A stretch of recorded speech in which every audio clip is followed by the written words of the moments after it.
નમસ્કાર, મંતવ્ય ન્યૂઝના tax simplified પુરુષાર્થ કાર્યક્રમની સાથે હું છું સ્મિતા. તો ગયા એપિસોડમાં આપણે ઘણી બધી ચર્ચાઓ કરી અને સરળ ભાષામાં જે જીએસટીને લઈને આપણે ભાવિકભાઈએ જે સરસ માહિતી આપી હતી અને આજે ફરીથી એક નવા મુદ્દા સાથે આવ્યા છે અને સરળ અને સારી ભાષામાં આપણને માહિતી આપશે અને ઘણી બધી આ મુદ્દાઓ પર આજે આપણે ચર્ચા કરીશું.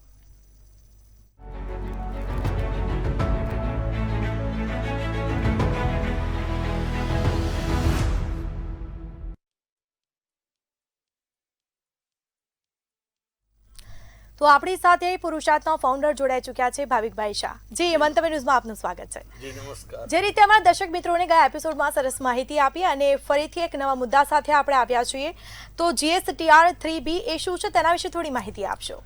હવે જેમ આપણે અગાઉ બધી ચર્ચાઓ કરી કે GSTR 1, GSTR 2A, 2B, IMS આ બધું જ જ્યારે કમ્પ્લીટ થઈ જાય, GSTR 1 આપણે ભરી દીધું છે, GSTR 2A, 2B ચેક કરી લીધા છે, IMSમાં ઇન્વોઇસો જે એક્સેપ્ટ કરવાના હોય, રિજેક્ટ કરવાના હોય, આ બધું કરી દીધા પછી જે ફાઇનલ રિટર્ન દર મહિનાનું કે જે દરેક રેગ્યુલર ટેક્સ પેયરે ભરવાનું જ હોય છે એ GSTR 3B છે, જેમાં ઇનવર્ડ અને આઉટવર્ડ સપ્લાયનો સારાંશ એટલે ટોટલ એમાઉન્ટ કે જે આઉટવર્ડ સપ્લાયની આપણી જે કંઈ પણ ટેક્સ લાયબિલિટી છે એની સામે જે કંઈ પણ ટેક્સ ક્રેડિટ આપણે ક્લેમ કરવાની છે અને એનો જે ડિફરન્સ પે કરવાનો છે એ વસ્તુ એ આપણી GSTR 3Bમાં આવશે. બિલકુલથી. તો GSTR 3B કોણે ફાઇલ કરવું જોઈએ તેના વિશે થોડી માહિતી આપશો. GSTR 3B દરેક કરદાતા કે જે કોમ્પોઝિશનમાં નથી, રેગ્યુલર ટેક્સ પેયર સ્કીમમાં છે, એ તમામ કરદાતાઓએ GSTR 3B દર મહિને ભરવું પડશે, સિવાય કે જે QRMPમાં હોય. QRMP એટલે ક્વાર્ટરલી રિટર્ન મંથલી પેમેન્ટ સ્કીમમાં હોય તો એણે ત્રિમાસિક GSTR 3B ભરવાનું આવશે દર 3 મહિને એકવાર. બાકી GSTR 3B બીજા દરેક વેપારીઓ માટે કે જે કોઈ પણ રેગ્યુલર સ્કીમમાં છે એ તમામે દર મહિને GSTR 3B ભરવાનું છે.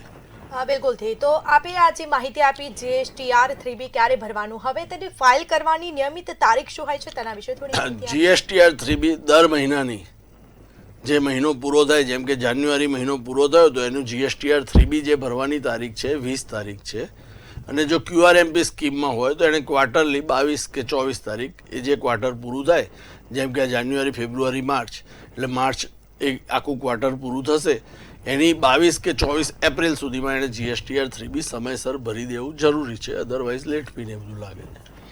બિલકુલથી. તો શું આ GSTR 3B આપણે રિવાઇઝ કરી શકાય? નહીં, એકવાર GSTR 3B તમે ભરી દીધું એ પછી એમાં કોઈ પણ જાતનો ચેન્જીસ જે તે મહિને આપણે કરી શકતા નથી. 20 તારીખે GSTR 3B એકવાર જો ભરાઈ ગયું અથવા લેટ ભર્યું, જ્યારે પણ ભર્યું એકવાર ભરી દીધું એટલે ફિનિશ.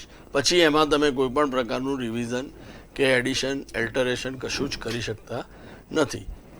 બિલકુલથી. તો GSTR 1 અને GSTR 3B એ શું છે, તેની વચ્ચેનો તફાવત જરા સમજાવશો. GSTR 1 એટલે વેપારીએ પોતાનો ફક્ત આઉટવર્ડ સપ્લાય ગમે તે રીતે થયો હોય, જે bill wise, tax rate wise, B2B હોય, B2C હોય, આ બધી જ વસ્તુ વિગતવાર એણે દર્શાવવાની રહે છે, GSTR 1 છે. જ્યારે GSTR 3Bમાં જે કંઈ પણ એને આઉટવર્ડ સપ્લાય અને ઇનવર્ડ સપ્લાયની જે ક્રેડિટ ક્લેમ કરવાની છે એનો જે સારાંશ અંદર આવે છે અને જે ડિફરન્સ ટેક્સ ભરવાનો છે એ GSTR 3B છે. બિલકુલથી. તો GSTR 3Bમાં ખાસ કરીને કઈ ટેબલમાં આઉટવર્ડ સપ્લાયની વિગતો આવતી હોય છે? હા, GSTR 3.1 એના ટેબલમાં આઉટવર્ડ સપ્લાયની વિગત આવશે કે જેમાં એણે જે આપણે GSTR 1માં આપણે જે કંઈ પણ આઉટવર્ડ સપ્લાય આપણે નાખેલો છે એ તમામ વિગત, એનું ઓટોમેટિક ટેક્સેબલ વેલ્યુ શું છે ટોટલ, અને એની સામે IGST કેટલો પેએબલ છે, CGST, SGST અને સેસ જો લાગુ પડતો હશે તો એ સેસ, આ બધી જ વસ્તુ ભેગી થઈને જે ટોટલ રકમ આવશે ઓટોમેટિક ફિગર્સ આવશે આમાં GSTR 1ના આધારે.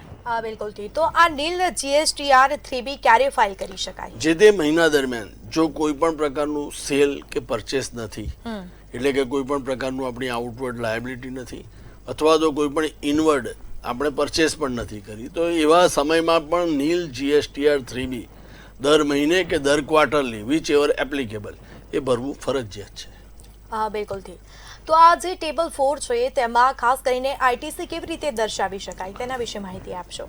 ટેબલ 4A જે આપણી પરચેસની કે કેપિટલ ગુડ્સની કે સર્વિસીસની જે કંઈ પણ બધી આપણી 2Bના આધારે જે જનરેટ થયેલી આઈટીસી છે એ 4Aમાં આવશે અને 4Bમાં આપણે કંઈ રિવર્સ કરવાનું છે.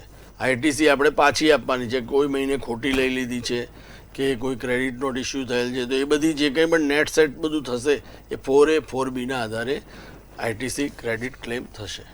હા બિલકુલથી. તો જે આઈટીસી રિવર્સલ કરવાનું હોય છે તે ક્યારે કરવું પડે તેના વિશે થોડી માહિતી આપશો? આઈટીસી રિવર્સલ રૂલ 42 અને 43 છે કે જ્યારે આપણે કોઈ પણ વસ્તુ કે જે આપણા પર્સનલ યુઝ માટે યુઝ કરતા હોઈએ અથવા તો 50-50 હોય કે થોડું પર્સનલ યુઝ માટે પણ છે અને થોડું બિઝનેસ યુઝ માટે પણ છે, તો જે પર્સનલ યુઝનો પોર્શન છે એ આપણે રિવર્સ કરવો પડશે. બીજું આઈટીસી રિવર્સ ક્યારે કરવી પડે છે?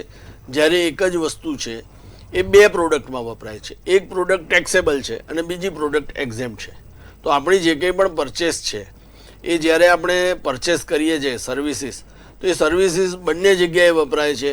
તો આપણે જે ટેક્સેબલ પર્પઝ માટે તો વાપરીએ છીએ ઠીક છે, પણ જે એક્ઝેમ્પ્ટ વસ્તુ કે જેની ઉપર આપણે ટેક્સ લાયબિલિટી છે નહીં, તો એની પ્રપોર્શનેટ આપણે આઈટીસી આપણે રિવર્સ કરવી પડશે, એટલે કે પાછી આપવી પડશે. આપણી જે ક્રેડિટ હશે એમાંથી એ રિવર્સલ માઇનસ થશે અને નેટ ક્રેડિટ આપણને અવેલેબલ થશે.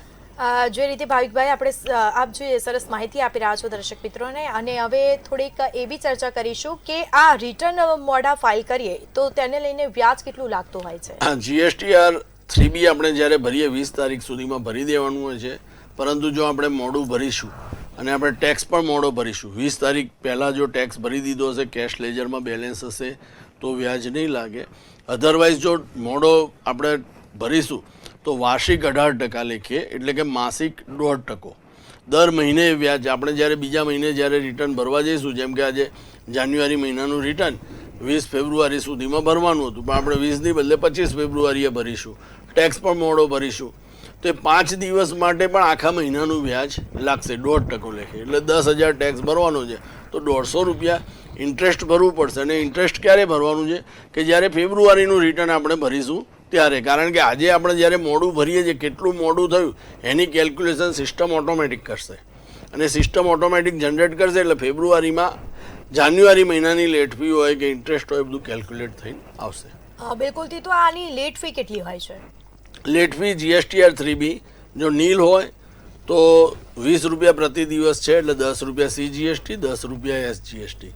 અને ટેક્સેબલ હોય એટલે કે જો કોઈ પણ આઉટવર્ડ લાયબિલિટી હોય આપણી તો એના કારણે ટેક્સ ભરવાનો થતો હોય અને આપણે લેટ ભરીએ છીએ તો રોજના 50 રૂપિયા, 25 રૂપિયા CGST, 25 રૂપિયા SGST, એવી રીતે બંને 50 રૂપિયા પર ડેની લેટ ફી લાગે છે. હા બિલકુલથી. તો શું ઇલેક્ટ્રોનિક ક્રેડિટ લેજરથી આપણે વ્યાજ કે લેટ ફી ભરી શકીએ ખરા? હવે આ લેટ ફી અને વ્યાજ, આપણી ક્રેડિટ ઘણી બધી પડી છે, 1 લાખ રૂપિયા ક્રેડિટ ઇનપુટ ક્રેડિટ પડી છે, પણ આપણા વ્યાજ કે લેટ ફી એ ફરજિયાત કેશમાં જ દર મહિને ભરવી પડશે. એટલે કે આપણે ફરજિયાત આપણા બેંક એકાઉન્ટથી કે ક્રેડિટ કાર્ડથી કે એવી રીતે ચલણથી આપણે બેંકમાં જઈને ભરવા પડે. ઇન શોર્ટ આપણે કેશ લેજર બેલેન્સમાંથી જ આ લેટ ફી અને ઇન્ટરેસ્ટ ડેબિટ થાય, ક્રેડિટ લેજરમાંથી ડેબિટ નહીં થાય. હા બિલકુલથી. તો આ જે ટેક્સ લાયબિલિટી હોય છે, સેટ ઓફ તેનો નિયમ શું હોય છે? હા, ટેક્સ લાયબિલિટી માટે સૌથી પહેલાં તો જે કંઈ પણ IGST આપણી પાસે અવેલેબલ છે ક્રેડિટ તરીકે ક્રેડિટ લેજરમાં, એ આપણી IGST સામે સેટ ઓફ થશે, પછી CGST સામે થશે અને પછી SGST સામે થશે. બાકી CGST જે પેમેન્ટ કરવાનું છે તો એની ક્રેડિટ તો CGST સામે વપરાશે, CGSTની ક્રેડિટ SGST સામે નથી વપરાતી, SGSTની સામે CGST નથી વપરાતી. પરંતુ આ જાન્યુઆરી 2026થી સરકારે એવા આમાં પણ ફેરફાર કરી દીધો છે કે તમે CGSTને પણ SGST સામે કે SGSTને CGST સામે પણ તમે યુઝ કરી શકશો. એટલે કે જેથી વેપારીને, ઘણા વેપારીને શું થાય કે બહારથી માલ આવતો હોય, દિલ્હીથી માલ લાવતા હોય ને અહીંયા ગુજરાતમાં જ વેચતા હોય, એટલે બધી ક્રેડિટ IGST આવે અને C ને S ની સામે પેમેન્ટ કરવાનું હોય, તો એમાં વાંધો નહોતો આવતો. પણ જ્યારે વ્યક્તિ અહીંથી લોકલ પરચેસ કરીને બહાર વેચે છે તો IGST એને પેમેન્ટ કરવાનું છે, C ને S ક્રેડિટ આવે છે. તો એવા સમયે એને ડિસ્ટર્બન્સ ઘણું બધું થતું હતું, CS નું વાઇસ વર્ષા સેટઅપ નહોતું થતું, તો CGST એની SGST ક્રેડિટ પડ્યું અને CGSTમાં બેલેન્સ ના હોય તો એને ફરજિયાત CGST કેશ ભરવો પડતો હતો. તો આવા કેસમાં તકલીફો પડતી હતી, એના કારણે હવે સરકારે બધી જ વસ્તુઓ ઇન્ટરનલ વાઇસ વર્ષા તમે પેમેન્ટ કરી શકશો, પણ પહેલાં IGST તમારે પૂરેપૂરી યુઝ કરી દેવી પડે, પછી તમે CGST ને SGSTનો યુઝ કરી શકો છો. કદાચ આપે જે રીતે કહ્યું કે આ યુઝ ન કરીએ તો શું થાય, તકલીફ પડે વેપારીને? હા, એટલે તકલીફ એ જ પડે કે એને રોકડા ભરવા પડે. અધરવાઇઝ જો એ ક્રેડિટનો યુઝ નથી કરી શકતો તો એને કેશ લેજરથી પેમેન્ટ કરવું પડે. કેશ લેજરમાં પેમેન્ટનું બેલેન્સ ક્યારે થશે કે જ્યારે એ કેશ ભરશે એની પાસેથી એટલું એનું વર્કિંગ કેપિટલ રિક્વાયરમેન્ટ વધી જશે. હા, બિલકુલથી. તો આપે જે રીતે કહ્યું કે પહેલા તકલીફ પડતી હતી વેપારીઓને ભરવામાં, પરંતુ હવે સારી રીતે અને સરળ રીતે વેપારીઓ આ ભરી શકે છે. હા, અત્યારે હવે આ નવા મહિનાથી જાન્યુઆરી મહિનાથી સિસ્ટમ સેટઅપ કરી કાઢી કે ભાઈ સેટઅપ તમે CGST SGST ઇન્ટરનલ પણ સેટઅપ કરી શકશો. બિલકુલથી. તો આ RCMની વિગત STR GSTR 3B માં ક્યાં દર્શાવવામાં આવે છે, ખાસ કરીને તેના વિશે વેપારીઓની માહિતી આપશો. GSTRમાં GST રિટર્ન્સમાં 3Bમાં 3.1D ના ટેબલમાં RCMની લાયબિલિટી શો થશે અને સામે પક્ષે 4A3માં ITCની ક્રેડિટ આપણે એની ક્લેમ કરીશું. રિવર્સ ચાર્જ મિકેનિઝમ એટલે કે જે સર્વિસ રિસીવર છે એ સર્વિસ રિસીવર પોતે ટેક્સ ભરે છે. એટલે એક જ્યારે ટેક્સ ભરે છે એ વખતે એનું સેલ તરીકે બતાવશે, ભલે એ રિસીવર છે. એટલે 3 નંબરના ટેબલમાં જશે બધું એનું આઉટવર્ડ લાયબિલિટી તરીકે. અને સામે પક્ષે એની એ વસ્તુ પાછી ક્રેડિટ પરચેસ પણ ગણાશે કારણ કે એણે પોતે આ સર્વિસ યુઝ કરી છે તો એની ક્રેડિટ પણ એને મળશે. પણ અહીંયા એક વસ્તુ એ છે કે જે RCMનું જે કંઈ પણ પેમેન્ટ છે એ કમ્પલસરી કેશ લેજરમાંથી જ ડેબિટ થશે. એ ક્રેડિટ લેજરમાંથી તમે એને યુઝ કરી શકશો નહીં. બિલકુલથી. હવે આ જે ટેબલ 4A3માં ITC તરીકે આ જે રીતે આવે છે એ શું હોય છે? એ ટેબલ 4A3માં જે RCM છે, જેમ કે આપણે કોઈ લોયરની સર્વિસ લીધી, હવે લોયરને 1 લાખ રૂપિયા ફી આપી તો એની ઉપર 18% સર્વિસ ટેક્સ GST લાગશે. તો એ 18,000 રૂપિયા એ લોયર પે નથી કરવાનો, એ લોયર વતી આપણે જે સર્વિસ રિસીવર છે એ પે કરશે. એટલે જ્યારે આપણે આઉટવર્ડ સપ્લાયનું જે GSTR 3Bમાં 3 નંબરનું ટેબલ છે એમાં આઉટવર્ડ સપ્લાય તરીકે બી આપણે લખીશું. આપણે ભલે આપણે સેલ નથી કરી, લોયરની સર્વિસ સેલ કોણે કરી છે તો લોયરે સેલ કરી છે, આપણે રિસીવ કરી છે. તો પરચેસની વિગત નથી આવવાની અત્યારે સેલ તરીકે આવશે. 1 લાખ રૂપિયા મેં રિસીવ કરી સર્વિસ, એની ઉપર 9,9,000 CGST SGST મારે પે કરવાનો છે એટલે 3.1માં પણ આવશે. અને આ જે 9,9,000 હું પે કરું છું એ લોયર વતી પે કરું છું એટલે પાછી મને ક્રેડિટ પણ મળશે. એટલે એ મારે 4A1માં 3માં જશે, એ ક્રેડિટ તરીકે હું રિસીવ કરી શકીશ એને પાછું. બિલકુલથી. તો શું આ એક્ઝેમ્પ્ટેડ સપ્લાય તરીકે ટેક્સ ભરવાનો હોય છે ખરા?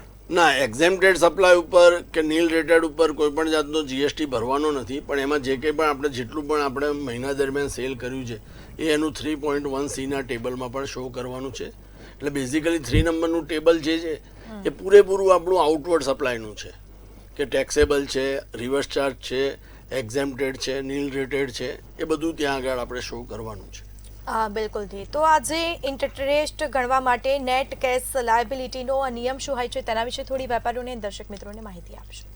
એટલે ઇન્ટરેસ્ટ જે આપણે પેમેન્ટ કરવાનું છે તો ઇન્ટરેસ્ટનું પેમેન્ટ કરવા માટે સપોઝ આપણે આ મહિને જાન્યુઆરી મહિનાનું GSTR 3B જે છે એ આપણે લેટ ભરીએ છીએ તો લેટ ભરીશું તો લેટ ફી તો લાગશે, પણ હવે ઇન્ટરેસ્ટ લાગશે કે નહીં લાગે તો એના માટે આપણી નેટ કેશ લાયબિલિટી, એટલે સપોઝ આપણી આઉટપુટ ઉપર લાયબિલિટી 1 લાખ રૂપિયાની ટેક્સની છે અને ઇનપુટ ઉપર 1.25 લાખની ક્રેડિટ આવી છે આ મહિને, તો નેટ મારું 25,000 તો ક્રેડિટ બેલેન્સ છે જ, મારે કોઈ કેશ ટેક્સ ભરવાનો નથી. તો હું ભલે 3B લેટ ભરીશ, મને ઇન્ટરેસ્ટ નહીં લાગે, મારે લેટ ફી જ લાગશે.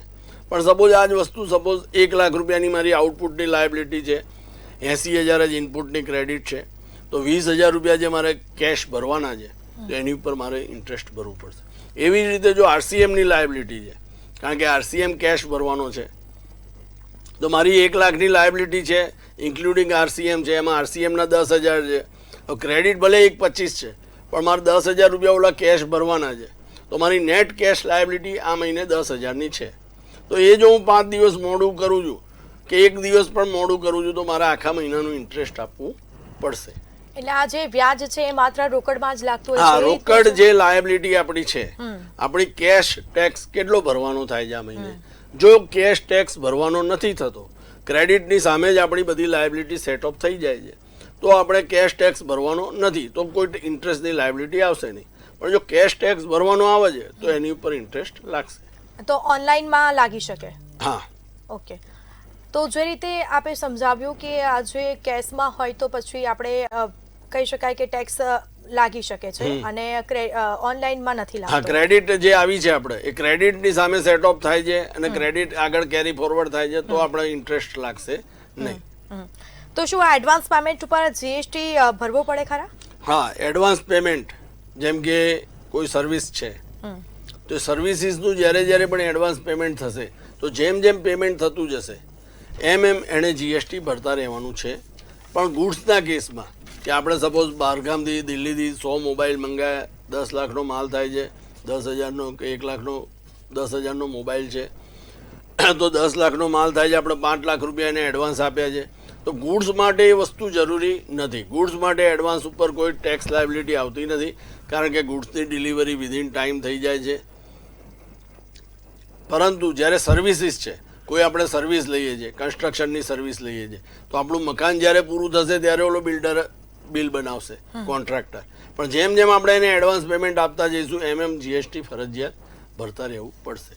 હા, બિલકુલથી. તો આ જે રીતે આપણે સમજાવ્યું એમાં ઓનલાઈન જ પ્રોસેસ હોય છે કે પછી ઓફલાઈન? અને બધું જ ઓનલાઈન જ હોય છે, કમ્પ્લીટ ઓનલાઈન. ઓકે. તો સેલ્ફ એસેસમેન્ટ ટેક્સ એટલે શું, તેના વિશે થોડી માહિતી આપશો. હવે જીએસટીમાં સેલ્ફ એસેસમેન્ટ ટેક્સ જે આપણે જીએસટીઆર 3B જે જોઈએ છે અત્યારે એ આપણું સેલ્ફ એસેસમેન્ટ રિટર્ન છે.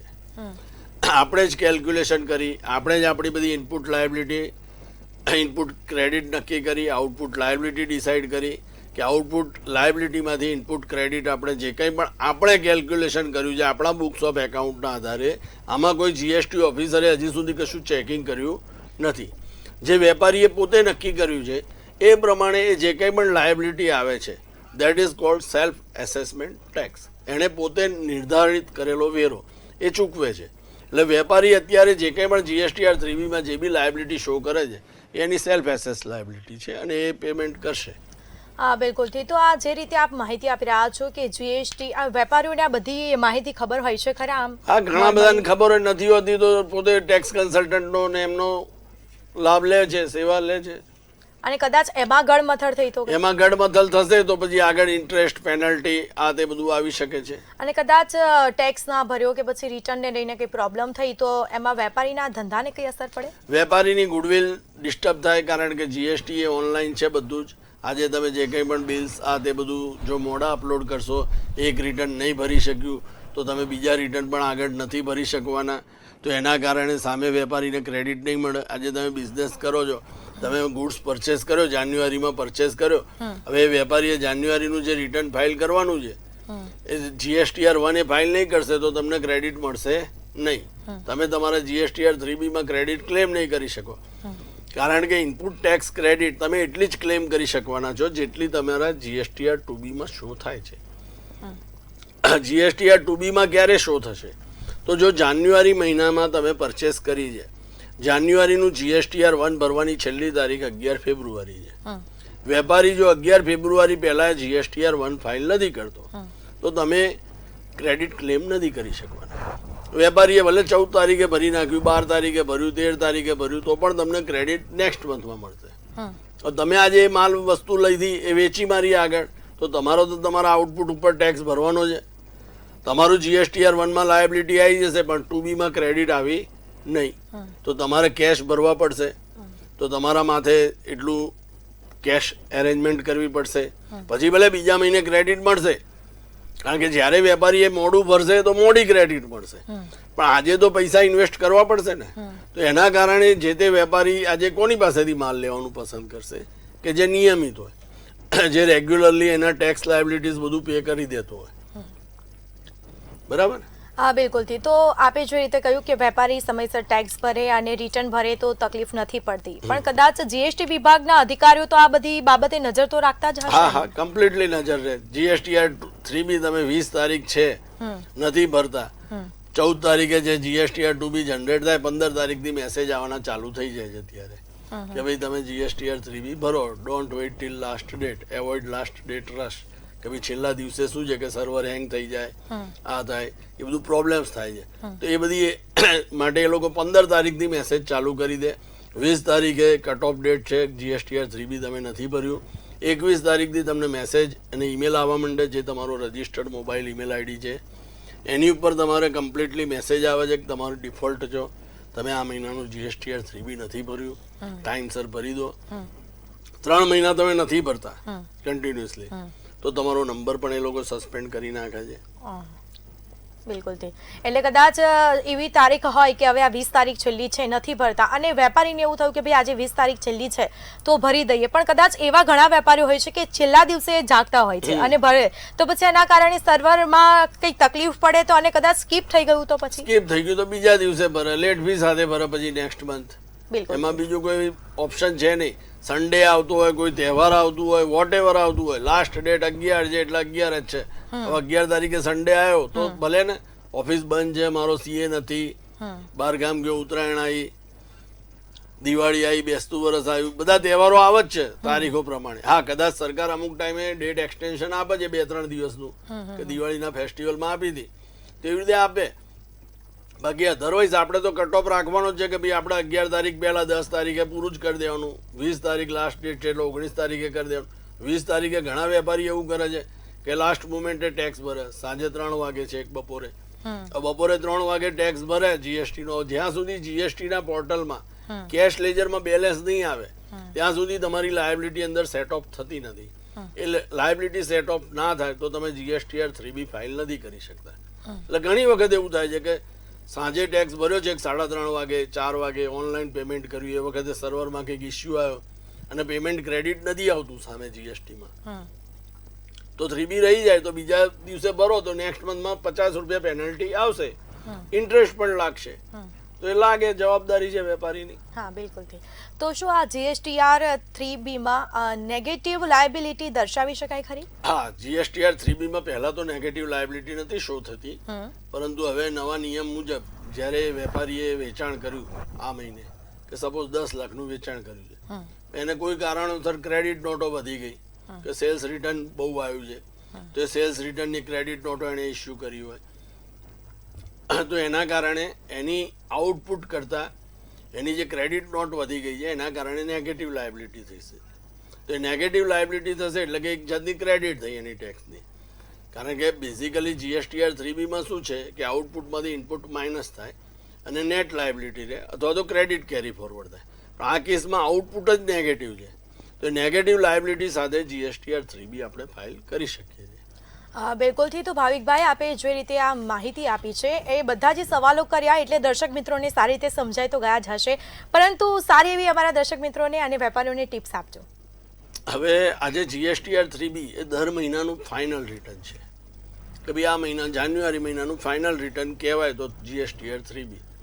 તો GSTR 3B જ્યારે આપણે ભરીએ છીએ એ વખતે આપણું GSTR 1 એકવાર ફરીથી ચકાસી લો, જે આપણે 11 તારીખ સુધીમાં સબમિટ કર્યું છે, કે ભાઈ એમાં બધી જે કંઈ પણ ઇન્વોઇસીસ સાથે ડિટેલ્સ બધી બરાબર છે, એમાં કોઈ ભૂલ થઈ ગઈ હોય તો આપણી પાસે રસ્તો છે કે GSTR 1A માં આપણે જે કંઈ પણ એમેન્ડમેન્ટ કરીશું GSTR 1માં થયેલી ભૂલોના કરંટ મંથના જ એમેન્ડમેન્ટ થવા દેશે, કે ભાઈ કરંટ મંથમાં કોઈ ઇન્વોઇસ લખવાનું રહી ગયું છે તો તમે એડ કરી શકશો, કે કોઈ રકમોમાં ભૂલ થઈ જાય કે જેના કારણે આપણી લાયબિલિટીમાં વધઘટ થાય છે. તો GSTR 1A પણ અપડેટ કરી દો. GSTR 2A 2B અને IMS આ બધું જ કમ્પ્લીટ તમે ચેક કરી લો, કે જેથી કરીને જે કંઈ પણ ક્રેડિટ લેવાની છે એ લઈ લેવાય, અને જે કંઈ પણ ક્રેડિટ ખોટી કદાચ આવી હોય તો એ ના લેવાય, અને કોઈ ક્રેડિટ લેવાની રહી જતી હોય તો સામે આપણે વેપારીને કન્ફર્મેશન લઈ લઈએ કે ભાઈ મેં તારી પાસેથી આ વસ્તુ પરચેસ કરી હતી, હજી સુધી આમાં મને કેમ નથી શો થતી, તો એ આપણે વેપારીને કહી શકીએ તો એ નેક્સ્ટ મંથમાં પણ એ એડ થઈ જાય. તો જેથી કરીને આપણે GSTR 1A 2A 2B IMS આ બધી જ વસ્તુ ચેક કરી લઈએ, આપણા બુક્સ ઓફ એકાઉન્ટ સાથે ટેલી કરી શકીએ, અને આપણું જે કંઈ પણ ક્રેડિટ લેજર છે એનું પણ ટોટલ આપણે ચેક કરી લઈએ, અને ક્રેડિટ લેજરના આધારે આપણું GSTR 3B પ્રોપરલી આપણે ભરી લઈએ, ટેક્સ પણ ટાઈમસર ભરી દઈએ, કે જેથી કરીને કોઈ પણ પ્રકારની ઇન્ટરેસ્ટ કે પેનલ્ટી એ બધી લાયબિલિટીઝ આવે નહીં. હા, બિલકુલ.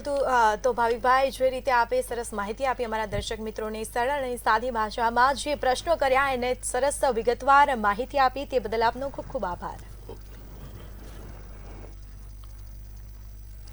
તો જે રીતે વેપારીઓ અને દર્શક મિત્રોને માહિતી મળી છે જીએસઆરટી 3B અને 2B શું હોય છે, ખાસ કરીને સરળ અને સાદી ભાષામાં જે રીતે આપણને ભાવિકભાઈએ સમજાવ્યું છે, ખૂબ જ સરસ માહિતી આપી છે આ એપિસોડમાં. હવે ફરીથી મળીશું એક નવા મુદ્દા સાથે, નવા એપિસોડ સાથે. મને રજા આપશો. નમસ્કાર.